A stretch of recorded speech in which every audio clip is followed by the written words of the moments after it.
Jennifer Elizabeth Moore. Welcome to Women Seeking Wholeness. Thank you so much, Sherry. I'm so glad to be here. Well, just our conversation before we started recording, I'm like, buzzing, and so grateful that we connected, and we talked a little bit about Mary Magdalene. We talked a little bit about the Path of the Rose. So we're totally in the same lane right now.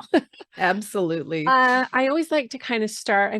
I mean, your bio is incredible. Just the mastery that you have with understanding the path of an empath, or the way empath works and is embodied, and then also, of course, EFT, emotional freedom technique. I want to talk about EFT later, but let's start off by just maybe you kind of can share. I'm assuming that you are a very high empath, otherwise you would not be in this work. How did this come into your awareness that this is who you are, and how did that manifest in your life? So, how this came into my life was that I was born very, very sensitive, very sort of shy, very easily scared of other people, particularly children. I mean, this time of year, Halloween was so scary because, of course, like when I was really little, they were all wearing those horrible, like plastic masks to Oh, school. And I mean, I was terrified, especially of like Batman costumes, just saying. And I mean, I probably have, I'm like, oh yeah, here's something to tap on, Jennifer. But I was, and so the message I was getting from a very, very early age was that I was too sensitive, that I was overreacting, that I needed to toughen up, that I needed to like just get on with it, that I was, and that I wasn't normal, that I was just too much. I was also called chatterbox all the time. And I was even called old lady because I was very serious and I was very interested. I was very inquisitive. And I thought about things more from an adult perspective. Like I really wanted to know, like, what were you feeling? What were you thinking? What was going on with you? Even as a really little kid. But I had so many days where I would wake up feeling out of sorts and discombobulated and just really weird. And I didn't know why. And the message that I was getting was, you're overreacting, you're being too sensitive, you're taking these things too seriously or too personally, or you've got just an overactive imagination. And as a result of that, I thought that all of the problems were with me. I thought that if I could just toughen up, if I could just be better in sports, because I was lousy in sports. I mean, I was usually like, I was often the second to last person picked. There was like somebody who was even worse than me, but I was usually like the second to last person. And if they were out, I was the last person picked. And, but I just really was like, looking at it through the lens of it's you that needs to be different. It's you that needs to be better. It's you that needs to do these things in a different way.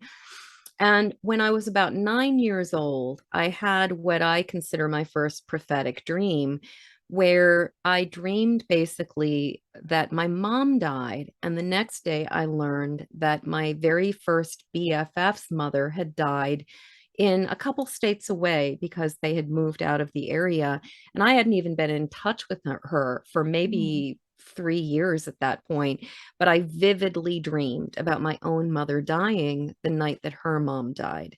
And I somehow knew, like, I was like, oh, there's something to this. And in a lot of ways, this was like the window that, like the curtains being drawn out, like pulled back and the window getting opened and oxygen coming into the room, because this was one of the first times where my reactivity, my sensitivity, my awareness of things that were going on was correlating with something that I could absolutely say, this is happening outside of myself. And that was sort of the beginning of realizing that I was picking up information, not just overreacting or being sort of having an overactive imagination that was like just spinning out.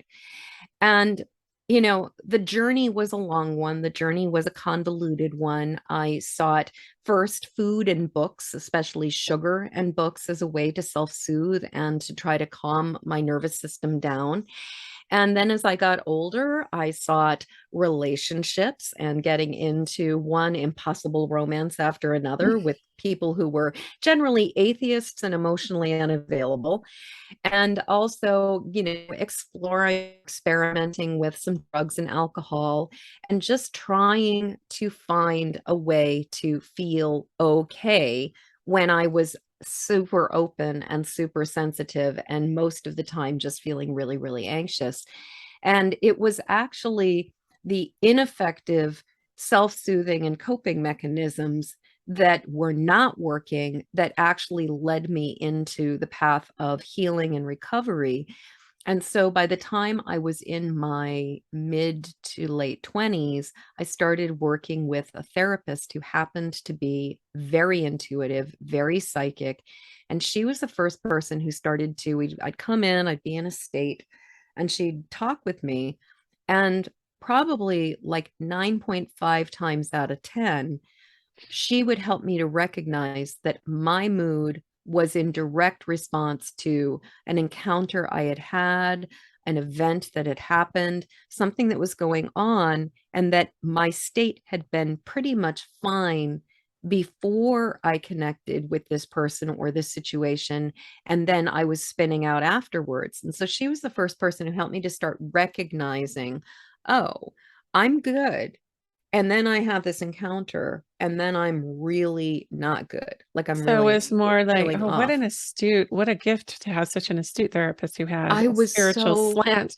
I was Because, so yeah, lucky, so yeah. lucky. And I will say, I tried a few different therapists before I found her. And I had so tell me about your childhood, where I felt like I was being looked at under a microscope and where there was no rapport, there was no connection. And it was just like, but she won me over in the very first session with her, because she basically looked at me, she said, "You're going to need a really smart therapist."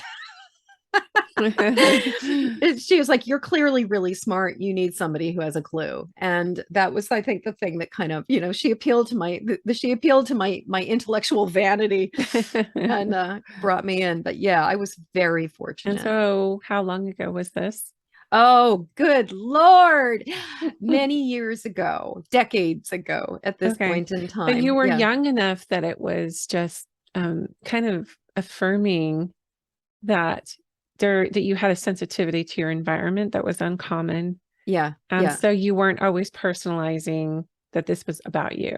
Well, I mean, so I was 23 when I started the path of recovery. And I would say that it took probably a good 2 decades to fully grasp and really start getting to the point where I was not was not spinning out from the sensitivity. And what I'll say is that for me, it has been an incremental, gradual process to Mhm. go from taking on all the thoughts, feelings, energy, and sensations from the world around me to really being able to recognize when I am vulnerable, when I am taking something on, and to do the work of recognizing, which is the first step in empathic mastery, and then releasing, which is the second step of empathic mastery, of releasing that which is no longer serving me, or that which is not even mine to be carrying in the first place. So what are But those again? You said there's three so steps there's 5 steps actually. So the okay. first step is recognize. And the reason that it is not put up a bubble of light is that because that's one of the things that I actually have found to be one of the big mistakes that a lot of people make when it comes to empathic overwhelm, is that they try to Mhm. bubble up and they try to put a ball of light or filters and shields up before they Oh, deal with the so stuff glad you're that's inside. saying this because I walked away from the shield up thing a while ago Yeah. because it felt too impermeable, Hmm. number one. And also, it felt like I was just walling myself from other people into like there was no intelligent filter. It was like shielding myself from the quote unquote good and the bad. Yeah.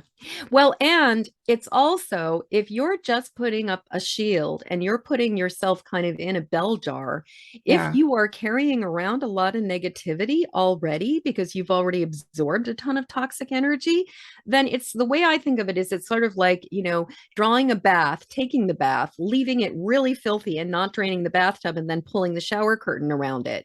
You're Mm. just going to have you're going to have stinky bath water with a shower curtain around it.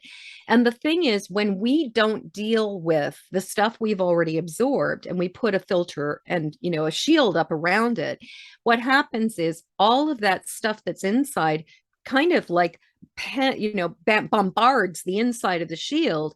And ultimately, it compromises the integrity of the shield so that it's like Mhm. it doesn't necessarily work, but also we often feel worse Yeah. because if we have not dealt with what we are carrying and we try to just put a shield up around ourselves, then we're basically kind of like, as the call is coming from inside the house.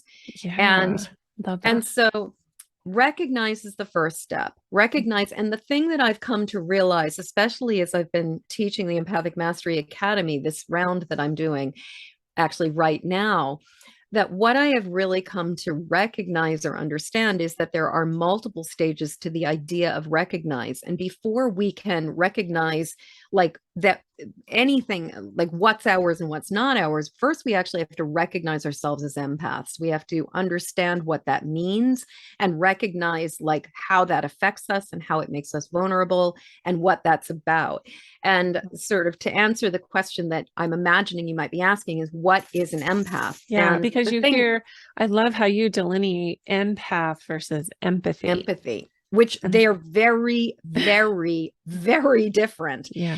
And a lot of times empaths need more empathy. Hmm. So my definition of empath is, and first off, I just want to say empath is a word that comes from the science fiction community and world. It originated as a science fiction story from the 1950s called The Empath that was Hmm. about people with supernatural abilities who had the ability to manipulate or influence other people's thoughts, feelings, ideas. And then the next sort of encounter that I'm aware of was Star Trek, where there was this episode in the original Star Trek, the first generation, where there was an episode called The Empath. And this was sort of, and then as we got into the 70s and then the 80s, we had other examples of empaths in science fiction. And then we had the classic empath, Deanna Troy, who kind of took the idea in Next Generation, who So kind of Star took the Trek too. idea, took Yeah. exactly net Star Trek as well, but who sort of took the idea of the empath and really put her, and sort of put it into, I think, a lot more people. She was started thinking, like understanding what that meant. So it's not a diagnostic term, but it Mhm. also is a term that's fairly loosely described. And depending on whether you're looking at the dictionary or you're looking at like a book on Amazon, you're going to get a different definition.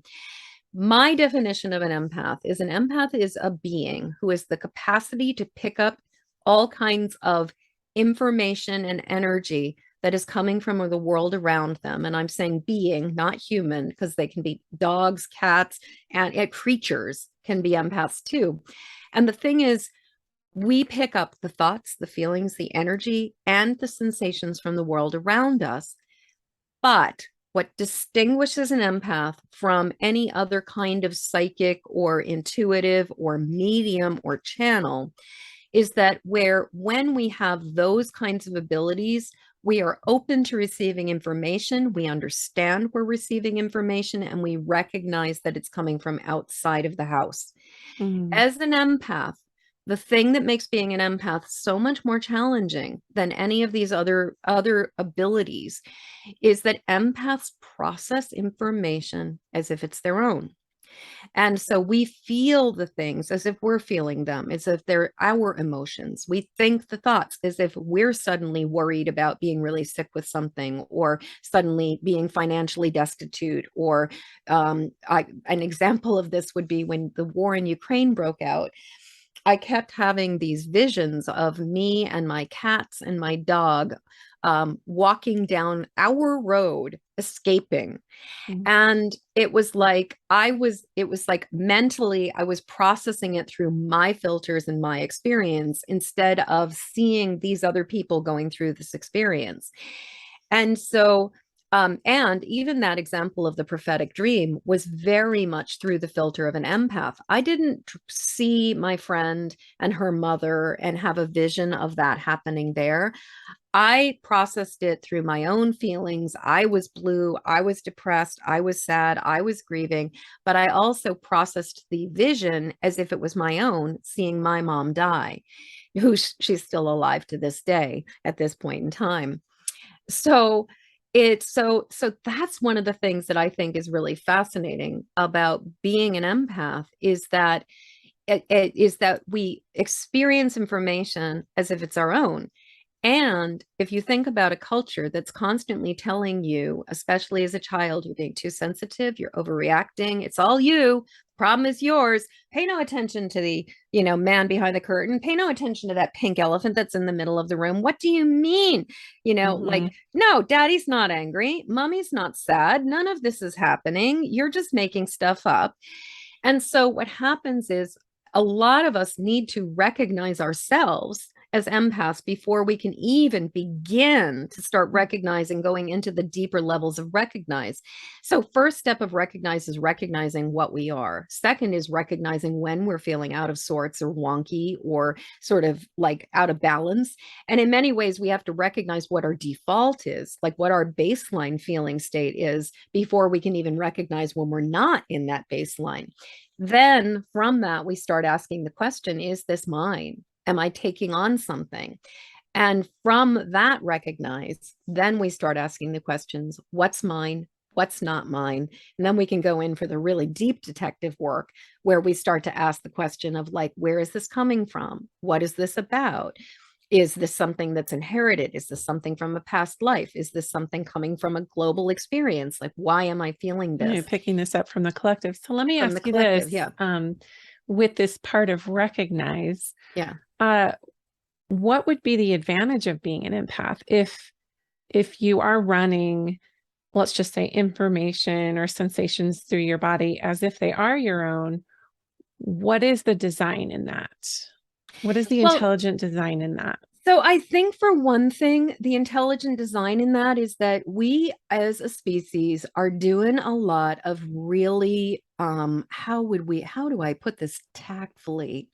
Less than optimal things. A lot And of lower density, lower a lot frequency. of lower frequency, a lot of lower density, a lot of fear mongering, and also a lot of giving away our sovereignty and giving away our personal power. And a lot of allowing things to happen. And I believe that one of the reasons why so many people are awakening to their empathic sensitivity right now is because we are at a critical point in the evolution of our species. And it is like it's no mas time. Like this, like the buck has got to stop.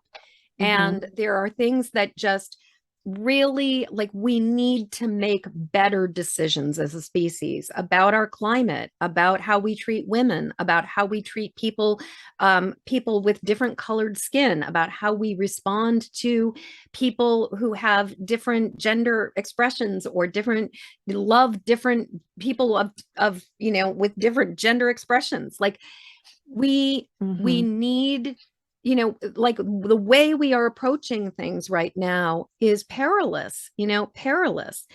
And I believe that part of the reason why so many people are awakening, because I also believe that many people were able to compartmentalize up until the pandemic came along.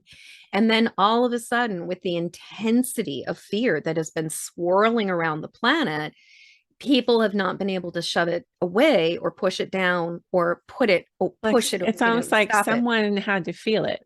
Somebody has to feel it. A group, like once that hits critical mass where a certain amount of people actually feel what's going on, instead of bypassing it. Like that's what I was thinking when I was like, what is the purpose of this? Like why this design, Well, and I believe that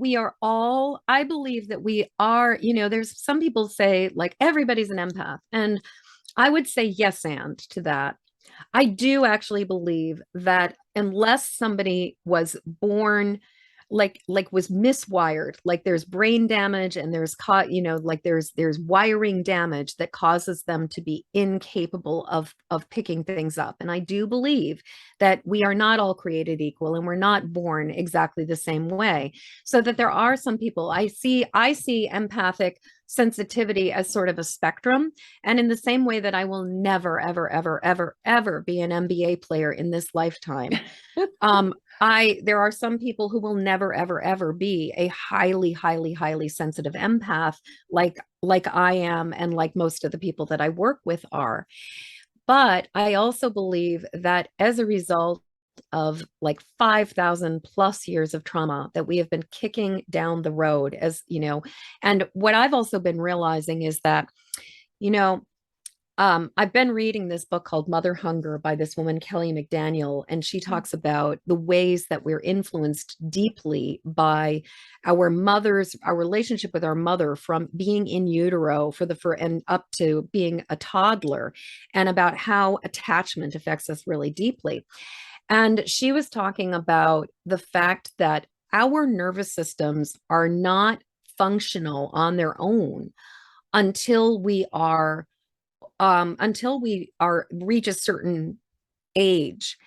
And like we have to be kind of like, I don't know, like, definitely past teething for our nervous system to really start to settle itself.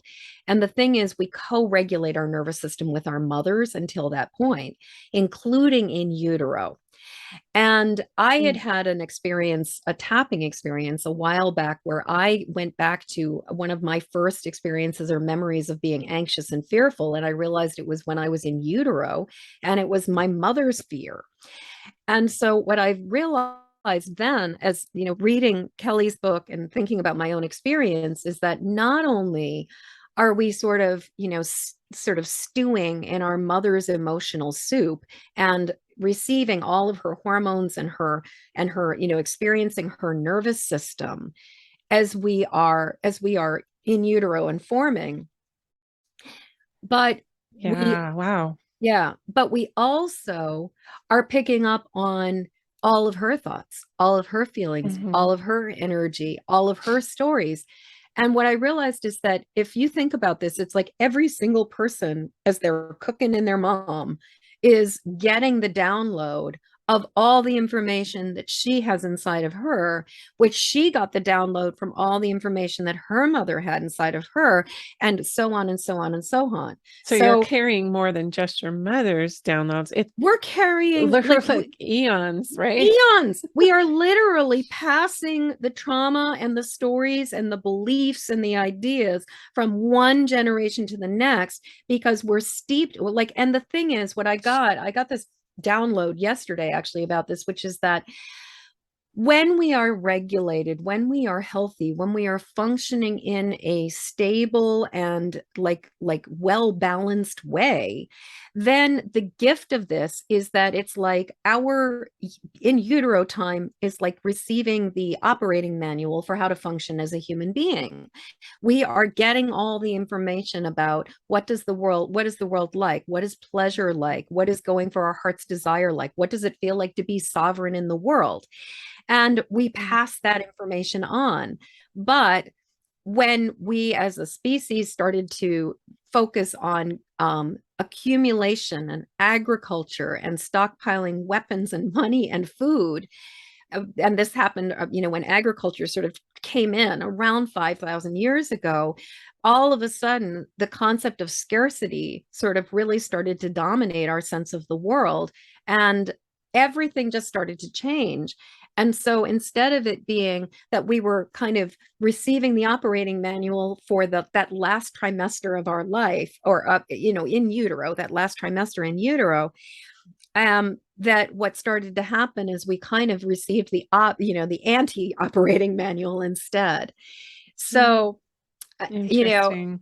just and so the point of this is to say that I think that what happens is there are so many people who have been programmed to compartmentalize, to repress, and to ignore, to invalidate, and to deny feelings, that it appears that a substantial portion of our population is not necessarily feeling what's going on here. Mm. So the deep feelers, I just was talking to another healer recently, and I was talking to her about, sometimes I can just really tap into the deep sorrow of humanity. Yes. And she's like, well, you're not special. Everybody does it. And I'm like, well, I'm sure everybody can do that. But not everybody does that. No, and I don't know that it serves me to connect to pain like that, but I know that I can hit it. I know that I go there. And it's definitely generational too. We have a lot of deep feelers, and including a sister who took her life because she just couldn't be. I now know she was a high empath. She was born with 3 holes in her heart. There was just a lot that was going on for her. But coming back into this space of, honoring how you're designed. I was going to ask you too with empaths, are they generally introverted, or is there no? There are people who think that all empaths are introverted. In my travels, I think that extroverted empaths appear or manifest in a different way. And so, but in my travels, I would say that more empaths display introverted qualities because it's easier to not be around a ton of people all the time. But I definitely would not say that introversion is an absolute trait of being an empath. The other thing to just that I wanted to say is that's a question that people ask a lot is, can you be a psychic, an empath, and intuitive? Can you have more than one ability? And the answer is absolutely yes. Absolutely yes. Yeah, I see. Yeah. I see such a smattering of these gifts being manifested now, and the awareness around how these things manifest. And it's through the work of people like you who brought it to the forefront. You've been in this work for a while. I want to talk now. Okay, well, let's go through those 5 steps. And so let's finish with, so the second step is release, and that's one of the places where I really integrate a lot of EFT. And release is about not carrying around the triggers, not carrying around the limiting beliefs, not carrying around the pain and the memories and the stuff that we've absorbed that are impacting us and affecting us. And there are so many different ways to do it. There can be, like, I personally like using tapping and doing work with like emotion code and other kinds of energy work for releasing stuff, working with the violet flame and doing Akashic record work. But there's like movement, there's dance, there's water, there's fire, there's going out for walks in nature, letting the wind blow it through you. There are all kinds, there's going out into the garden and putting your hands in the dirt. There are all kinds of ways to release the energy that is no longer serving us. Then once we've released the stuff that's no longer serving us, then we start to build up our appropriate and effective filters and shields. And what I find is that what we really need are filters that allow us to take in the qualities and the energy that work for us while not absorbing the stuff that is not serving us. And then to have sort of a shield on the outside of all of it that we can use when we need to. And I sort of think of the energy body as like an egg, where you have sort of like, there's the core, which is like the yolk, and like if you think about a chick, it's like there's like that, the human in, or the little being, the embryo inside of the yolk. Then you've got the yolk over around that. Then you've got the white. And then you've got that layer of, I think it's the albumin, but like that that membrane on the inside. And then you've got the actual shield of the shell. And I think that human beings are in a very similar kind of form, except that empaths often tend to have very holy, like your sister, she literally had 3 holes in her heart, that we tend to have very porous, if not like, like sometimes it looks like Halloween fabric where you just got holes all the way through it and everything is just coming through. So protect is about energetically establishing, sometimes not reestablishing, but establishing filters and shields. But it's also about strategic boundaries. It's about knowing what our yes and our no is, and recognizing what our choices are going to be, not being like, you cannot do this, this is my boundary, but more like, if you do this, I will do this, like recognizing what our limits are and what the consequences will be to certain things. And like an example of a boundary is, putting your phone on do not disturb after a certain point at night, so that you are not being bombarded by like your hot mess friend who's out drinking and decides to text you at like 3:30 in the morning. Or, and I say do not disturb because I understand for mothers with kids, sometimes you really need to have your phone in a situation where the kids can get through, but that doesn't mean that everybody else gets to get through.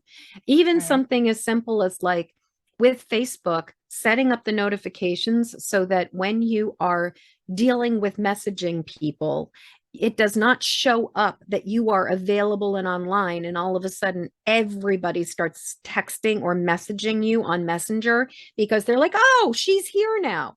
Like, you can Mm, hide that you're online. And mhm. these kinds of things make a huge difference. So as I was saying, protect is both about the energetic protection, but it's also about the strategic. Yeah, I love that. Then the universe abhors a vacuum. And so, Mm, in order to not take on more of the same old, we need to connect. We need mhm, to connect with a power greater than ourselves. We need to connect with something positive. We need to draw in that light, that love, that healing, that frequency of wellness, that frequency of sovereignty. mhm, And really starting to really replace the negative energy with this more positive energy, and making the choice to deliberately connect with something positive. Because when we connect with something positive, there isn't room for that negativity. But if we're not connecting with something positive, the universe abhors a vacuum. We will reabsorb a lot of that negativity. And then the final step is act, because mhm. as one of my old first magical teachers said, words without works is dead. And, the thing is, we can talk all about it till the cows come home. But if we are not living in a different way and doing things differently, then we will end up in the same situation again. And so, ACT is all about, how do we live differently? What are the ethical responsibilities of being an awakened empath? Mhm. What are the approaches? Like, how do we do these things? And so, like, an example of this is that I have a very clear boundary about intercession and intervention for people. I do not intervene. I do not psychically probe. I do not go and fix something without permission from anybody who is a consenting adult. Mm, And if it is a child, I can only intervene um if I have been given the consent and permission from the legal guardian of that child. The only circumstance where I would say that I have a caveat for this is if I'm a first responder and somebody is not capable of advocating for themselves, then then I'll go and do CPR. But when it comes to, somebody's having a hard time, I can say, hey, it really looks like you're having a hard time. Can I offer you some support? Can I, like, I'd love to, how can I help you? right. Um, but if they say no, then it's my responsibility to walk away. It's my Yeah. responsibility to be like, go with God. Like, you do you, Yeah. boo, Yeah. and not to meddle. And I think that I have seen that I think one of the biggest problems that empaths get themselves into is we feel better when other people feel better. And so we often have an urgent need to rescue, and we Mhm. often want to make things And better people pleasing and and play. people pleasing and all that fun stuff. Yeah. But what happens is, when we are uncomfortable with other people being uncomfortable, we will override their choices and their will sometimes to go Mm. in and try to fix it. And we'll get into this idea that we know what they need more than they do. It's kind of And like also like a savior complex. I oh, see a yeah. lot of Oh, yeah. empaths that are just, they feel so deep, and I would include myself in this. You just feel so much compassion. You think you're coming at it from a very altruistic, Right. but fixing, saving, and healing, you only love people. You don't fix, save, or heal them. Well, I learned and that. Really. there's a lot of hubris in the idea that we know what's best for somebody else, and that, we actually, as these puny little human beings who only, Yeah. there's something I was hearing recently that it's like we literally see 1% of the bandwidth of on the spectrum of light frequencies. 1%. And Mm, so it's sort of like, if we can only see 1% of what we could what is visible in the world, if we can only hear a very, very small portion or band of frequency in terms of sound, what makes us assume that we know what's best for any other human yeah. being? Yeah, exactly. Yeah. That's it. Yeah. That's a tough one. I have 6 kids, so it's been, really trying to, part of the lesson for me is just this going into the space of allowing and not Mm-hmm. absorbing what their pain is, which is really, I think all mothers have that ability or can tap into that. Yeah. And it's been really, really interesting. Taking the, because I have kids in their 20s and then I have kids that are like 8 and 10. And I've seen, the first go around, because I'm totally convinced that my kids are high sensitives and my husband is, and I am like, Mm-hmm. so anyway, but it's been interesting to this second set of kids just really noticing how I can usurp their uh, autonomy or their lessons in order to try to protect. So as we were talking about shielding up and how sometimes, you talk about an egg and the permeability. And it's like, I could see like, even it was just reminding me of like womb wisdom and the egg and all the references to the divine feminine with the egg. There is a propensity to like just break in and like save the day and like shield. And it's like, not only do we, and I will say for myself, have the tendency to want to do that for my children, but I do it for myself. I try to rescue myself from my own pain Yes. because I do feel so deeply, and I go to an avoidant pattern. So I'm starting to learn how to just allow that process. Mm, It's a lot. mm. Well, and I really do believe that learning how to sit with human emotion is such an important part of our evolution as a species right now. And it is really one of the big things about being an empath, is that if we can let it be okay that we're feeling intense feelings, then we can let it be okay that other people are feeling them. But I wanted to comment about, the challenge as a mother is that, even from the standpoint of like, like neuroscience and like nervous systems and biology, a mother is the rescuer and is the protector and is like a baby. It's like they call, the like they don't call it a fourth trimester for nothing. A baby, and the thing is, until a baby has weaned, until we're talking like, generally a baby or a child is like going to be completely woven into your energy field as a mother, Mm, and you are going to be the nervous system regulator for that child, because they do not have a nervous system that is capable of functioning on its own mm, until that child is like generally somewhere around 3 or 4. And even then, my sense of it is that there's a degree of of like sort of independence that starts to form with a child. But the thing is, as a mother, it's like, 8 and 10 is just the point where these kids are really starting to form their own sense of reality. They're starting to develop their adult teeth. They're starting to cultivate their own sense of self and their own sovereignty. And so, as a mother, not only are you contending with the fact that as an empath, you're picking up on these things and your own discomfort about it, but you're also shifting gears and pivoting from being the person who was regulating their nervous system and keeping them mm, safe to being the person who is now helping them to find their own way. And mm. there's, and this again, there's no manual for it. And like, it's really, really, really, and think about like how many generations of meddlers do we come from?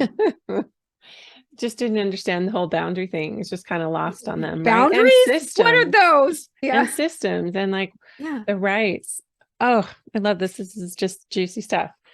So what I would love for us to move into with our final time is EFT, emotional freedom technique. I've been using it for a very long time, and I know you are a master at this. And just briefly give us like why, and just brag yourself up at why this is like your jam. Like you are a master at this. I literally am. I'm a master trainer for EFT International, and I teach other people how to use EFT and to become practitioners and to become impeccable EFT practitioners. And I love EFT. So I have been on this, this ain't my first rodeo. I have been doing healing work for, at this point, we're coming up on nearly 4 decades. And I have experimented with Reiki, with breath work, with shamanic healing techniques, with other energy healing techniques, with laying on of hands techniques, with all kinds of different energy healing. Never, ever, ever in my entire sort of career as a healer have I found a method that is more effective, that is more elegant and is more efficient and is more gentle than EFT. And so I fell in love with it and decided that I wanted to help other people with it. Now, if you've never heard of it before, EFT stands for Emotional Freedom Techniques. And basically, it's kind of like a form of mental, emotional acupuncture without the needles. And what we do is we think about an issue that is going on for us, and then either tapping or putting light pressure. So either, just tapping or putting light pressure on various points on our hands, our head, and our torso. We tap on these endpoints of acupuncture or acupressure meridians while we usually are speaking words that help us to know what it is that we're working on. And it is surprisingly simple, but as one of the original masters, Ann Adams, says, EFT is simple, human beings are complicated. And so even though the recipe itself is something that I can teach you guys how to do in like 5 minutes, I can teach you the basics of it, learning how to master it, learning how to work with it, learning the nuances of it, I will spend the rest of my life working with the ins and outs of it and understanding all of the ways that it can be worked with, because there are so many, like, if this, then this, if this, then this, but if this, that doesn't work. So it is truly, like truly, an art truly form. It is an art form. And that actually, Gary Craig, who was the original sort of founder of EFT as we know it today, literally refers to how we do EFT as the art of delivery. And, beyond the basic recipe, which is generally you start with the side of the hand, even though I have this problem, and then we say something positive. The old school one is I deeply and completely love and accept myself. And then we say that 3 times, and then we go through all the tapping points with what's called a reminder phrase. That would be the basic recipe. But then there's like all kinds of ways that we can start playing with the nuance of it, maybe working with the inner child stuff, maybe going back and doing like work around on the ancestral lines, maybe going back and doing some karmic past life healing. There's just all kinds of amazing variations and ways to approach it. It's just really fascinating. amazing. Yeah. I think it's really cool that you've done such a deep dive into it and really like have mastered it. I think you wrote here that you're one of 119 in the entire world. I am. EFT International Master Trainers. That's super cool. Yeah. All right. So are you up for doing sort of an totally up for it. impromptu? Yeah. So as I mentioned before, so basically what we're going to do is we'll start by tapping on the side of the hand, and we'll use the setup statement, even though I have this blah, and then we'll use a balance statement. And I often, instead of using the classic, I deeply and completely love and accept myself, a lot of times I like to use, I'm open to the possibility that this can shift, because a lot of people have a bit of a hard time swallowing the I deeply and completely love and accept myself. And I'm a believer that if an affirmation does not land, it causes more harm than good. I That it totally agree creates with that. cognitive dissonance and you're fighting against it. So I really feel very strongly that affirmations we need to have buy-in for affirmations to actually sink in and work. I totally agree. And we can talk about this. And then what we will do is we'll go through the points. So we start tapping on the side of the hand I like to use the three fingers of my dominant hand. I'm a righty, and then tapping on the side of the hand, which used to be known as the karate chop point. But side of the hand is a little more descriptive, and it also is a little bit less, less cultural appropriation. And so we tap on the side of the hand and we do what's called the setup statement. And then we're going to go through the points with the top of the head, eyebrow points, side of the eyes, under the nose, under the lip, collarbone points, and then under the arm, and then back to the top of the head. Now, some people, if you've been online, maybe they start with the eyebrow points and then move down. It does not matter. Different people just approach it differently. I really like to start with the top of the head and move down like a cascade, because it feels like it's just making sense that it's all kind of coming down. And so those are that's the basic stuff. Now, before we start tapping, though, we define what's going on. So the very first step of EFT is recognizing that there's something going on and defining it. So we're actually kind of playing with like recognize and then release. So you were saying that you were feeling a little bit of just like my right side of my neck. Yeah. Kind of like that little, there's like some muscle tension there, just at the hairline. And so right side. So if you were to describe it, if it had a color, what do you think it would be? Probably red. Okay. And if you were to just guess the emotional, or not emotional, the intensity of the sensation, like just guess from 0 to 10, with 0 being no sensation whatsoever, and 10 being like it is the worst pain you have ever felt in any lifetime. Probably like a 6. Wow, that's pretty high. Yeah. Yeah. It's just always kind of there. Like, and how big is it? Oh, like proximity wise, or like just visually, like if you were to imagine, it's like the size of a dime. A dime. Yeah. And is it flat like a dime, or is it like a no, gumball? It's like I just picture in my mind's eye just like a knot. A knot. Yeah. Perfect. So we now have enough information to work with this. And then in terms of our balance statement or our turnaround statement, how does I'm open to the possibility that this can shift feel to you? Does that feel like a good one?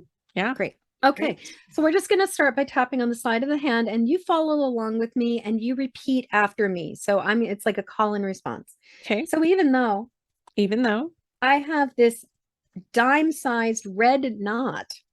I have this dime-sized red knot on the right side of my head. On the right side of my head. And it's like a 6. And it's like a 6. So I'm just acknowledging it. I'm tapping on it. And I'm open to the possibility that this can shift. So even though I have this dime-sized red knot. On the right side of my head. The back of my head. I'm just acknowledging it. And I'm open to the possibility. That this can and will shift. So even though I'm experiencing this dime-sized red knot. And would you say of pain, of tension, of tenderness? Of tension. In my head. I'm just acknowledging it. Just tapping on it. And open to the possibility that this can and will shift. Now we're going to go to the top of the head. This dime-sized red knot of tension. On And now we're moving to the eyebrow points, and they're right at the top of the eyes, right at the eye socket, right where your eyebrows start. This dime-sized red knot of tension. This dime-sized red knot of tension. Now we're moving to the side of the eyes, which is right on the temples, kind of right where your eyelids meet on either side. This dime-sized red knot of tension. This dime-sized red knot of tension. Now we're tapping under the eyes, right under the eye, right on the edge of the eye socket, right under your pupils. This dime-sized red knot of tension. This dime-sized red knot of tension. Now we're tapping under the lip. This is sometimes called the philtrum or the Cupid's bow. This dime-sized red knot of tension. This dime-sized red knot of tension. Now we're tapping under the lip. This dime-sized right in the groove between the lip and the chin. This dime-sized red knot of tension. This dime-sized red knot of tension. I wonder what it's trying to tell me. I wonder what it's trying to tell me. Now we're going to tap on the collarbone points and sort of like find your clavicle and move over by about an inch, maybe, and a little bit down. Just sort of feel around for the sore spot. This dime-sized red knot of tension. This dime-sized red knot of tension. Now we're moving under the arm, this dime-sized red knot of tension. This dime-sized red knot of tension. And then back to the top of the head, this dime-sized red knot of tension. This dime-sized red knot of tension. And let's just take a deep breath. So we started with a 6. What do you think it is now? Maybe like a 3. That was what I heard in my head. And what did you notice about it? Okay, a couple things as I can get into my mental field. Boom, it's like what you focus in my mind. This is how I have talked myself out of EFT in the past. It's like, well, if I focus on what the problem is, it's going to get bigger. I love that you bring this up because this is the big concern that a lot of people have. So here's the thing. If you add something new that you are focusing on, then yeah, you could amplify that. But if it's already there and you're just trying to cover it up, not focusing on it doesn't make it go away. It's already inside you. You're already dealing with it. And by giving it air, by giving it oxygen, by giving it space to be acknowledged, what it is allowed to do is the knot gets to untie, it gets to untangle, and we are allowed to deal with it. One of my mentors, Jade, will always say, it's like you have to clean out the wound before you can bandage it. And it's sort of like if we are not acknowledging the stuff that's already there and we're not acknowledging the pain, we are only ignoring it. We are not addressing it. And so EFT allows us to give a voice to the stuff that is there. Instead of kicking it down the road the way we've been taught to. And the thing is, we've tried for thousands of years to kick that can down the road and just be like, well, just don't pay attention to it. It's going to go away. It's getting louder and louder and louder. Yeah. So I would just say that the benefit of tapping on it is that it's already there. And by tapping on it, what we resist persists and what we accept transforms, burns off like fog, in the early morning sun. And so even just the fact that we went from a 6 down to a 3 means that this is lightening up simply by acknowledging it. Yeah. And I can feel the lightening. It's like in my mind's eye, I'm seeing like the knot just like unraveling ever so slightly. And is it still bright red or, no, is the right? No. Okay. So it's like light pink now. Light pink. Exactly. Do we have time to do one more round of tapping on Sure. this? If you have time. Awesome. Great. I do. Yeah. So even though what used to be this red knot of tension, and it was like a 6. It was like a 6. Now it's a 3. No, it's a 3. It's light pink. It's like pink. And it's unraveling. I'm open to the possibility. That this can shift even more. And it is okay for me to let this go. And it is okay for me to let this go. And how about, and I'm open to understanding And I'm open to understanding whatever my body is trying to tell me. whatever my body is trying to tell me. So even though So even though what had been a red knot of tension what had been a red knot of tension with an intensity of 6 with an intensity of 6 has already shifted. has already shifted. Now it's like a 3. Now it's like a 3. And it's light pink. It's light pink. And it's unraveling. And it's unraveling. I'm open to the possibility. I'm open to the possibility that this can shift even more. that this can shift even more. And that I can understand whatever message it has for me. That I can understand whatever message it has for me. So even though what had been a red knot of tension what had been a red knot of tension is now just a light pink unraveling knot. is now just a light pink unraveling knot. And where it had been dime-sized. And where it had been dime-sized is now what? Still dime-sized or?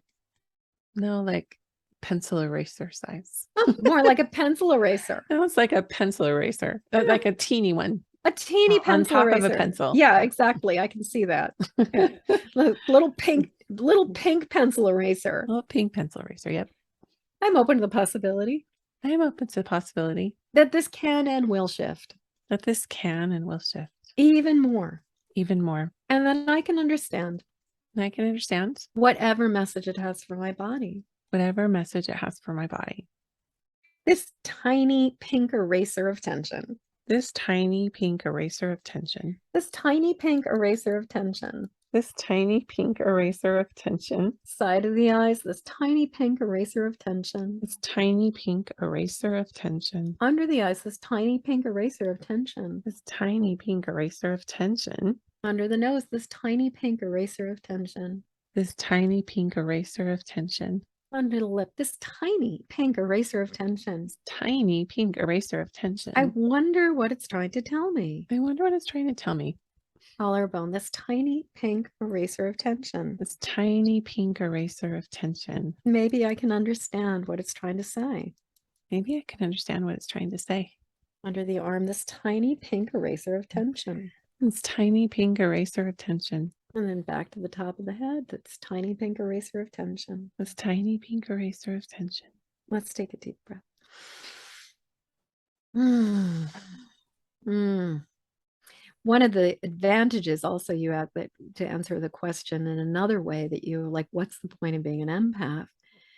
When we learn how to have filters and we learn how to really be more in quote control of our abilities, then as we're doing this kind of healing work, we can tune into the person we're working with and we can feel the shifts as they happen too.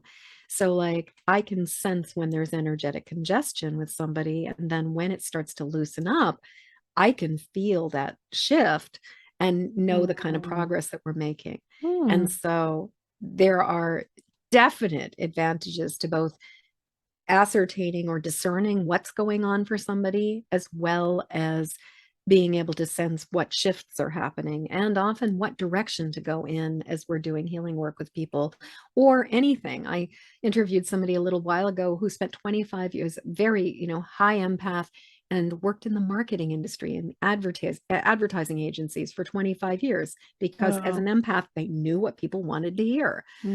So, wow. So we had a 3 last time for that light pink eraser. What do you think? What do you guess it is now? Literally, like I'm seeing like a flat. I'm not even seeing a knot. It's just feeling smooth. Wow. And like flat. And so pain-wise, would you say it is like, is it even a 1 or a 2, or is it zeroed out? It's gone? No. Like you said, nature abhors a vacuum. So I sense that there's something there, but it doesn't have a charge. Nice. It doesn't feel like a tension point. Nice. Super cool. Now it makes me want to do this to my lower back later. Oh yeah, absolutely. Yeah. 2 rounds of tapping. And we were able to take pain that was at a 6 that you said has been pretty persistent and Right. shift it. Yeah. Mhm. And did you, not to necessarily go into the story of it because this is you and your body, but No, I'm pretty open. did you get any clues about what it was telling Uh, you? Not particularly. It just feels like something that wanted to go. Like Mm-hmm.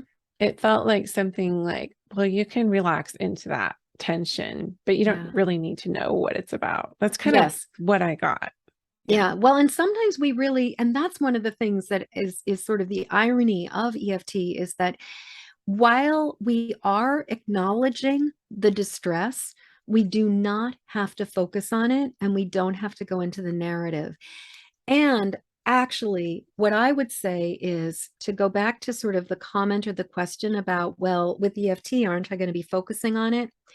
There is a huge, huge difference between giving air and oxygen and space to what is true for us and going on in our body, our heart, and our mind, and perseverating and going into the narrative. Hmm. And what I think actually the problem is when we story tell, when we go back into the Try to make recapitulation meaning and into what that, yeah. making meaning, but Hmm. also that repeating the same things over and over again and going into the sort of the story and like all of the, and then they did this and then they did this. That's the stuff that really is not helpful and does not serve us. Hmm. And but there's a really big difference between being present with the truth of how we feel in our heart and our body and going up into the dangerous neighborhood that's our head and going off on storytelling. And Hmm. I think that when people are talking about when you focus on something, this is what you amplify. If you focus on basically lousy stories, that's what you're going to amplify. But EFT is almost like the opposite of focusing on lousy stories. Like EFT done properly really allows us to break away from the stories. That said, though, because EFT is, there's so many different people working with it in so many different ways, because there are a lot more than 119 people in the world who are teaching people how to use EFT. Some people do what is called kind of tap and rant, where there's a lot more just tap and talk about whatever's going on and just kind of throw all the crazy out into the Hmm. tapping sequence. And when we are doing tapping, that's just kind of like clown cars or just, one more thing, one more thing, one more thing, we Hmm. can find ourselves in a state where we get more stirred up as opposed to more calmed down. And so I that's one can of the see reasons. that. Yeah. Yeah. Yeah. There's an art to doing this well. And when people say, oh, I tried it and it didn't work, chances are they didn't necessarily learn precise enough techniques, because being very precise and very specific is a very big part of what makes EFT effective. So, like you and I had your exact words. We were dialing in very specifically. We were focusing on that one sensation of pain and tapping on that and that alone. We were not tapping on, the fact that you got a flat tire 2 days ago and that you're Hmm. worrying about your family member and you're thinking this and you're thinking that. We stayed focused on the one thing. And by staying focused on the one thing, it really allows it to shift. I love it. Yeah. I love it. To me, it kind of feels like you're just shining a flashlight on it Yes. and kind of like putting it under the microscope. So it can be like, I Yeah. see you. Like I see you. I'm ready to listen or whatever. No, I Well, love it. and as you said, everything just needs love. It's Mm, not about fixing it. It's not about repairing it. It's about mm, loving it. It's about mhm. holding space for things to be loved into wholeness and into wellness. So many things will right themselves when given enough air and, when Yeah, given enough air and sunlight, I love air, it. And water, then and just sunlight. that oxygenation piece you were Yeah. talking about. Wow. Well, this has been so beautiful. Thank you. Thank you for taking me through that process. And I have EFT books. I've done different things with it over the years, but this is definitely been the best outcome I've received, such an immediate outcome. So I love it. I am so glad. Oh. I mean, you know, I am definitely like an EFT evangelist in the sense that I want people to know how powerful this tool is and how effective it is. And the beautiful thing is we can use this for a lot of stuff for ourselves, and that makes a huge, huge Mm. difference. Yeah. Well, I'm glad you're an evangelist. Just preach. Like Yeah. it's great. And I think a beautiful tool for empaths. So beautiful. Yeah. Beautiful. Yeah. Well, where can people find more about what you're offering, Jennifer? Where's the best place for them to land online to see what you're doing? So the best, so I have kind of a system here. So the easiest way to find me is to just jump over to empathicmastery.com. And if you just add the words book to that URL, empathicmasterybook.com, you can Mm, get a copy of the book. And if you add show to that, you can listen to my podcast, which is all about interviewing other highly sensitive empathic people and talking about how things apply in their life. And that's empathicmasteryshow.com. And if you are interested in learning about becoming an EFT practitioner, I do a very comprehensive level 1 and 2 training once a year, at least at this point in time, may be subject to change, but it's going to be happening again starting in mid-March of 2023 as of the recording of this show.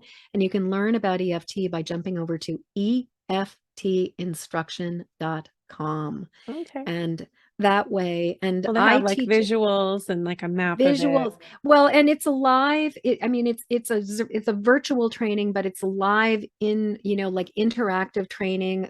Attendance is limited. It is not a correspondence course because EFT International insists that we teach live. There's no such thing as just, you know, we have very rigorous standards. We have hoops that you get to jump through.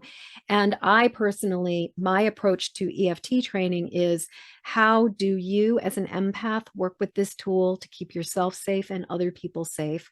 So I'm really taking that into consideration Yeah. and really approaching my trainings in a very, very in-depth, very comprehensive way. There are other trainers who do much shorter trainings than I do, but Mhm. I just have been listening to guidance and do what I'm doing. So That's next training is going to beautiful. be an 11-week long, you know, every Saturday for 11 weeks, like deep, deep, deep Oh, dive. wow. And my students are just amazing. I'm so Where are you grateful based to out share of? it. I'm personally live in Maine, but Mhm. almost everything I do has been virtual for quite a while now because I mean, Maine is a small, small town, a Yeah. small state. And so, you know, a lot of people, like I've got students from other countries and clients from other countries. So you know, I'm in America. I'm based on the East Coast. I'm in Eastern Standard Time. That's probably the most important thing to know. Yeah.